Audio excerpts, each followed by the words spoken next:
2 رکعت پڑھ مگر اس کے لیے پڑھ. یہی وجہ ہے کہ فرمایا گیا کہ عالم کی 2 رکعت جاہل کی ساری رات کی نمازوں سے افضل ہے. کیوں؟ جاہل پڑھ رہا تھا مگر معرفت نہیں رکھتا تھا. عالم پڑھ رہا ہے تو معرفت کے ساتھ عمل کر رہا ہے. جو عمل معرفت کے ساتھ ہو گو کہ بے شک چھوٹا ہو مگر بڑے بڑے اعمال پہ بھاری ہو جاتا ہے. اگر آپ کا دل ہو تو میں ایک ایسا عمل پڑھوں جو بظاہر کم ہے چھوٹا ہے مگر اس کا اجر کیا ہے. آپ نے اور ہم نے دن رات صلوات پڑھی، 1 سیکنڈ چند سیکنڈ کا عمل ہے نا، 1 منٹ بھی نہیں لگتا. جانتے ہیں اس مختصر سے عمل کی جزا کیا ہے؟ نبی نے فرمایا یا فاطمہ من صلی علیہ غفر اللہ لہ والحقہ بحیث کنت من الجنہ. اے فاطمہ جو آپ پہ 1 مرتبہ درود پڑھے گا اللہ اس کے سارے گناہ معاف کر دے گا، جنت میں اسے وہاں رکھے گا جہاں مجھ محمد کو رکھے گا. پڑھیے صلوات سیدہ کی ذات پہ.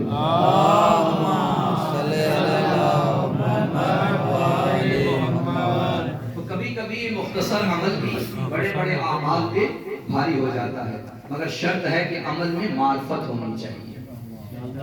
اچھا اگر میں ایک اور مثال پیش کرتا چلوں، یہ ایک ہاتھ سے میں نے لگائی ضرب، کتنی دیر لگی؟ شاید 1 سیکنڈ نہ لگا. نہ جانے ضربت علی میں معرفت کتنی تھی.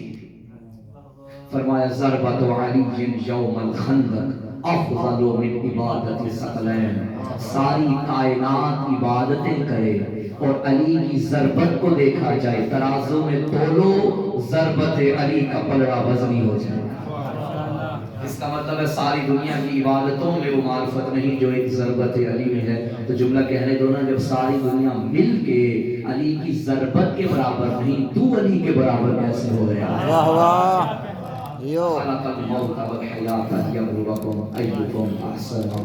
بس میں کوشش کر رہا ہوں کہ جتنی جلدی ہو سکے میں بات روز کروں. علماء کرام تشریف فرما ہے کہ اپنی مصروفیات ہیں. پھر فرمایا وَهُوَ الْعَزِيزُ الْغَفُورُ، وہ زبردست غالب بھی ہے اور بخشنے والا بھی ہے. بظاہر یہ 2 متضاد صفات ہیں نا، قہار ہے، جبار ہے، غالب ہے، اور ساتھ ہی فرمایا وہ بخشنے والا ہے. یہاں خدا بتانا یہ چاہتا ہے جو میں سمجھا کہ اللہ نے پہلے یہ فرمایا تجھے دیکھوں کہ عمل کتنا اچھا کرتا ہے، ساتھ فرمایا میں بخشنے والا بھی ہوں، میں قہار بھی ہوں. قہار غالب پہلے ذکر کیا. خالق فرما رہا ہے کبھی بھی عمل کر کے خود کو باقیوں سے افضل نہ سمجھنا، اعمال کے نشے میں مغرور نہ ہو جانا. اللہ غرور کے نتیجے میں ایک لمحے میں ساری زندگی کی عبادتیں ضائع کر دیتا ہے. وہ زبردست غالب ہے، ساتھ فرما دیا وہ بخشنے والا بھی ہے. اگر ساری زندگی عبادت نہیں کی تو مایوس نہ ہو، تو آیا ہے علی کے دروازے پہ. علی کا دامن پکڑ لے، معافی مانگ، صدقہ علی کا ہوگا، معاف کرنا خدا کا کام.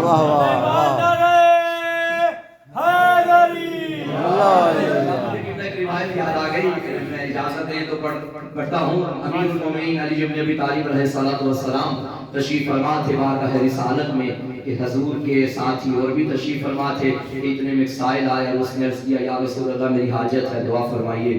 علی نے ان سے بھی کہا دعا کے لیے ہاتھ بلند کرو اور آمین کہنا. علی بھی موجود، نبی نے ہاتھ بلند کیے اور نبی نے فرمایا اللہم ارحم علی فلان بحق علی، میرا اللہ تجھے علی کا واسطہ اس کی حاجت روائی کر، اس پر رحم کر. انہوں نے آمین کہا. ایسا ہوتا رہا. اب وہ جو بندے بیٹھے تھے انہوں نے کہا جب بھی کوئی آتا ہے حضور نبی کا ہی نام لیتے، علی کا ہی نام لیتے ہیں، واسطہ علی کا ہی دیتے ہیں. ایک دن کیا ہوا کہ علی خود تشریف لے آئے اور فرمایا یا رسول اللہ میری حاجت ہے، دعا کیجئے. اب وہ جو پہلے یہ دل میں خواہش رکھے بیٹھے تھے کہ کاش ہمارا بھی نام لیا جائے، اب انہوں نے کہا پہلے کوئی آتا تھا علی پاس ہوتے تھے، واسطہ علی کا دیا جاتا تھا. آج تو علی خود آ گئے، یا نبی تیرا واسطہ دیں گے یا نبی میرا واسطہ دیں گے. بڑے شوق سے نبی کے آگے بڑھے، نبی نے اب دستے دعا بلند کیے. پہلے کیا دعا ہوتی تھی؟ اللہم ارحم علی فلان بحق علی. آج کیا دعا ہے؟ اللہم ارحم علی علی بحق علی. واہ واہ اللہ تجھے علی کا واسطہ علی پہ رحم کر، تجھے علی کا واسطہ علی پہ رحم کر۔ اب جو دل کی حسرتیں تھی وہ لبوں پہ آ گئی، یا رسول اللہ پہلے اگر کوئی آتا تو بھی علی کا واسطہ، آج علی آ گئے تو بھی علی کا واسطہ۔ رحمت کے چہرے پہ غضب آ گیا، کیوں کہو مصطفیٰ مرتضیٰ بن گیا، حسین وقت کا عباس بن گیا۔ نبی نے فرمایا خبردار تم علی کی بات کرتے ہو، میں اپنے لیے بھی دعا مانگوں تو واسطہ علی کا دیتا ہوں۔ اللہ اکبر یا رسول اللہ یا علی اللہم صلی علی محمد جو ایسا میرا تو بات آگے بڑھائیں کہ خالق نے کیا فرمایا، اس نے موت کو بنایا، اس نے زندگی کو بنایا۔ اچھا زندگی اور موت ہم نے کیا سمجھی، اور بارگاہ امیر سے عرض کرتے ہیں، بارگاہ امیر میں عرض کرتے ہیں اے خالق علی تو ہی بتا کہ زندگی اور موت کیا ہے۔ تو چلے قرآن کی جانب، ہم نے یہ سمجھا کہ انسان کے جسم کے اندر روح موجود ہو تو انسان زندہ ہے، روح نکل جائے تو مردہ ہے، انسان چلتا پھرتا ہو تو زندہ ہے، انسان حالت جمود میں آئے، چلنے پھرنے کے سانس لینے کے قابل نہ ہو تو مردہ ہے، ایسا ہی ہے نا۔ اس کے علاوہ ایک اور زندہ اور مردہ کی علامت یہ ہے کہ آپ مردہ کو 4 دن ذرا بند کمرے میں رکھیں تو صحیح، وہ خوشبو پھیلائے گا یا بدبو پھیلاتا ہے مردہ، اور جہاں زندہ ہو وہ چاہتا ہے کہ یہاں خوشبو آتی ہے۔ زندہ اور مردہ کی ایک پہچان، ایک فرق یہ بھی ہے کہ جہاں زندہ ہوتا ہے وہاں سے خوشبو آتی ہے، جہاں مردہ ہوتا ہے وہاں سے بدبو آتی ہے۔ علی کے در سے زندگی کی بھیک مانگنے والوں ایک روایت پڑھوں گا اور آگے چلوں گا۔ آپ کے میرے امام ششم ایک علاقے سے گزر رہے تھے، صحابہ ساتھ تھے، ایک علاقہ دیکھا، آقا نے دعا کے لیے ہاتھ بلند کیے، میرا اللہ اس علاقے والوں کو بکھیر دے، انہیں منتشر کر دے، انہیں دنیا کے کونے کونے میں پھیلا دے۔ صحابہ نے آمین کہا، چند قدم آگے گئے، ایک اور بستی آئی، فرمایا میرا اللہ انہیں یکجا رکھنا، انہیں پھیلنے نہ دینا۔ صحابہ نے پھر آمین کہا، مگر اضطراب کے تیور چہرے پہ تھے کہ اپنا رسول اللہ یہ کیا وجہ، ان کے لیے فرمایا انہیں پھیلا دے، ان کے لیے فرمایا انہیں یکجا رکھنا، کیا کہنے فاطمہ کے لال کے، فرمایا وہ ہمارے حکمرانوں کا علاقہ تھا، یہ دشمنوں کی بستی ہے، وہ جہاں جائیں گے ہماری محبت کی خوشبو پھیلائیں گے، یہ جہاں جائیں گے ہمارے بغض کی بدبو پھیلائیں گے۔ اب پتہ چلا کیوں فرمایا من مات علی حب آل محمد مات شہیدا، جو آل محمد کی محبت میں مر گیا وہ شہید ہے، وہ زندہ ہے، زندہ خوشبو پھیلاتا ہے، اور ممکن ہی نہیں کہ علی کی محبت لے کے دنیا سے جائے اور مردہ ہو جائے۔ قرآن نے سورہ منافقون میں چند لوگوں کے بارے میں جو کہ بظاہر چلتے پھرتے بلکہ یوں کہوں دوڑتے بھی تھے، فرمایا کأنہم خشب مسندہ، ان کی مثال اس خشک لکڑی جیسی ہے اسے دیوار کے سہارے لگا دیا جائے۔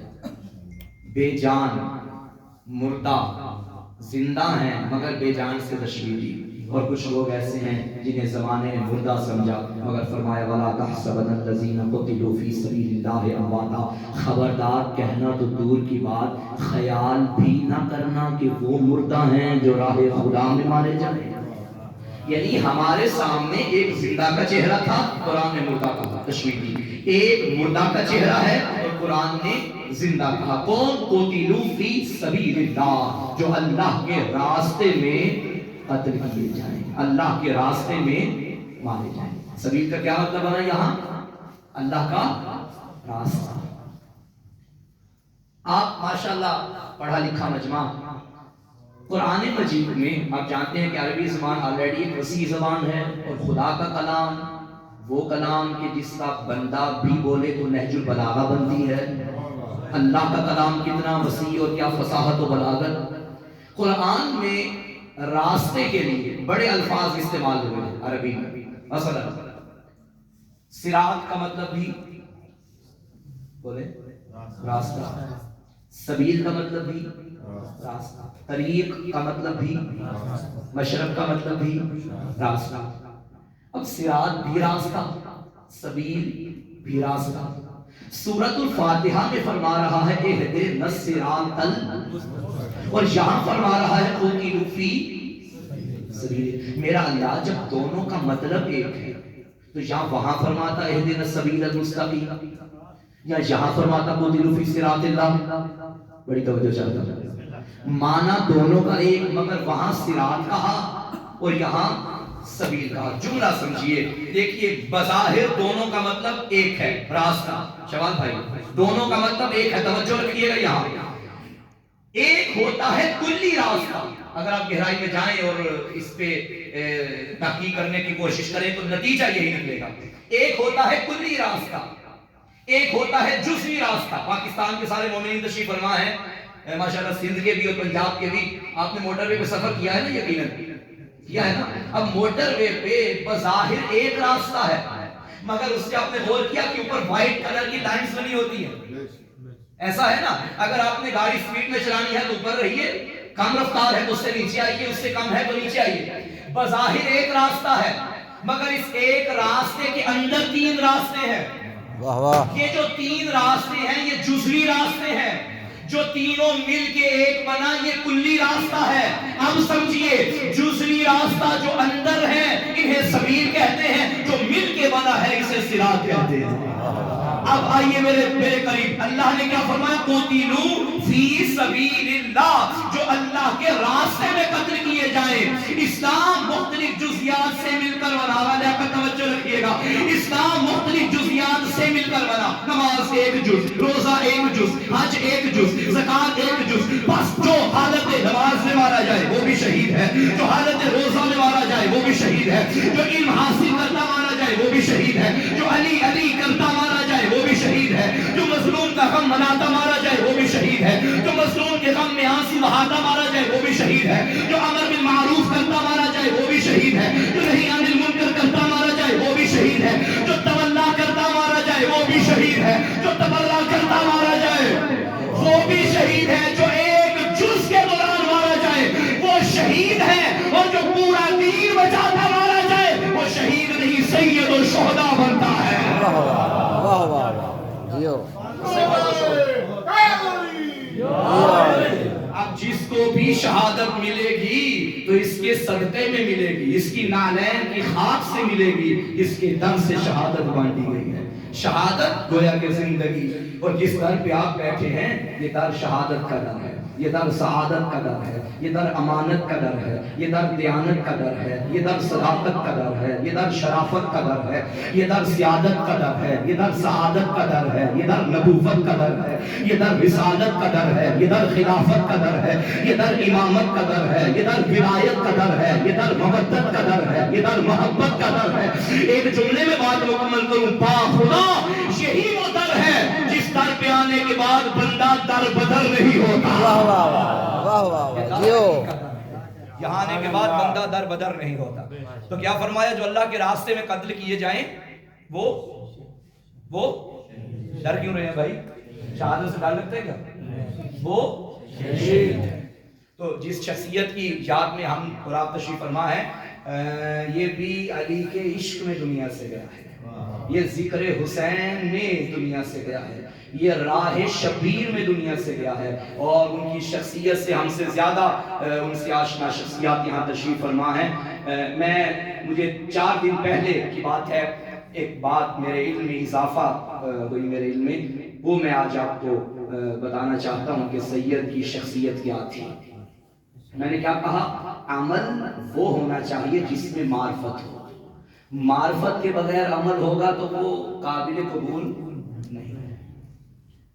ہم زیارت پہ آئے ہیں، زیارت کرنا کمال نہیں، زیارت قبول کروانا کمال ہے، عمل کا قبول کروانا کمال ہے۔ کوشش یہ کریں، آج شب بھی ہماری یہاں آخری شب ہے، کل ہم یہاں سے روانہ ہو جائیں گے، اس میں مومنین سے بھی مومنات سے بھی کوشش کروں گا یہ گزارش کرنے کی کہ آپ جتنا ہو سکے چمٹ جائیے ذریعہ علی بن ابی طالب سے۔ ایک تو یہ دعا کیجئے کہ مولا بار بار ہمیں توفیق دیں، اور دوسرا یہ کہ ہم یہاں سے جائیں تو سیرت عالمی لے کر جائیں۔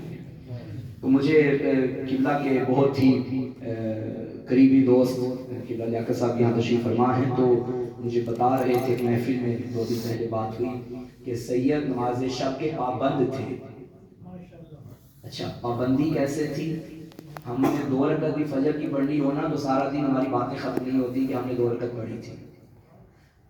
بہت قریب رہنے والی شخصیت ہے ان کے ساتھ، مگر فرماتے ہیں کہ نماز شب کا مجھے بھی نہیں پتا تھا کہ یہ پڑھتے ہیں۔ اگر ہم ساری رات محفل میں بیٹھے رہتے اور نماز شب کا ٹائم ہوتا تو یہ کہہ کے نہیں اٹھتے تھے کہ رکو میں نماز شب پڑھ کے آیا، فرماتے تھے رکو میں ذرا ایک کام کر کے آتے، اندر جاتے نماز شب پڑھتے اور باہر آ جاتے۔